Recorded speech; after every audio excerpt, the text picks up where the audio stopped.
बाड़मेर से निर्दलीय विधायक रविंद्र भाटी चुनाव खत्म होने के बावजूद सुर्खियों में बने हुए हैं।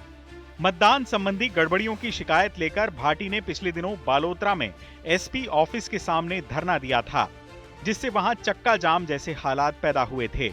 अब पुलिस ने उनके खिलाफ शिकंजा कसना शुरू कर दिया है। भाटी के विरोध प्रदर्शन के मामले में कुल 32 लोगों के खिलाफ नामजद मुकदमा दर्ज होने की खबर है।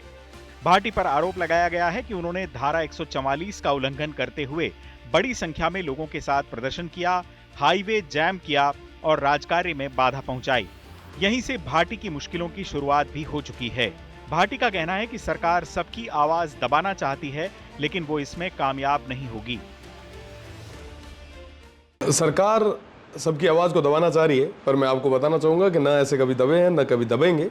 जहां कहीं पे भी हक और अधिकारों की बात आई, मजबूती से लड़ाई लड़ेंगे और आगे भी लड़ते आएंगे। ये उनकी हार की बौखलाहट है, जो कहीं ना कहीं वो बता रही है कि 4 तारीख को एक बदलाव हो रहा है, तो उससे पहले ये तमाम तरीके के आरोप प्रत्यारोप कर रहे हैं। इनका स्वागत है। दरअसल लोकसभा चुनाव से पहले रविंद्र भाटी को मनाने के लिए मुख्यमंत्री भजनलाल शर्मा से लेकर बीजेपी के कई नेताओं ने पूरी जोर आजमाइश की थी, लेकिन बात नहीं बनी और निर्दलीय चुनाव लड़ने की ताल रविंद्र भाटी ने ठोक दी, जिससे बीजेपी के समीकरण गड़बड़ा गए।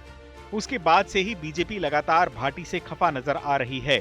माना जा रहा है कि अब भाटी की हर एक्टिविटी पर सरकार रिपोर्ट ले रही है, उन पर नजर रखी जा रही है। जानकारों का यहां तक मानना है कि भाटी और उनके समर्थकों को सरकार अब राजनीतिक तौर पर नाकाम करने के लिए कानूनी पेचीदगियों में उलझाना चाहती है, जिसकी शुरुआत इस मुकदमे से हो गई है। इस बीच भाटी की सुरक्षा को लेकर राजस्थान का राजपूत समाज भी एकजुट हो गया है। बीते दिनों भाटी को जान से मारने की धमकी सोशल मीडिया के जरिए दी गई थी। ऐसे में अब राजपूत समाज मुख्यमंत्री भजनलाल शर्मा से भाटी को Z+ सुरक्षा देने की मांग कर रहा है। मंगलवार को जैसलमेर के साथ साथ जोधपुर में भी राजपूत समाज के कई लोगों ने रविंद्र भाटी को सुरक्षा देने की मांग की।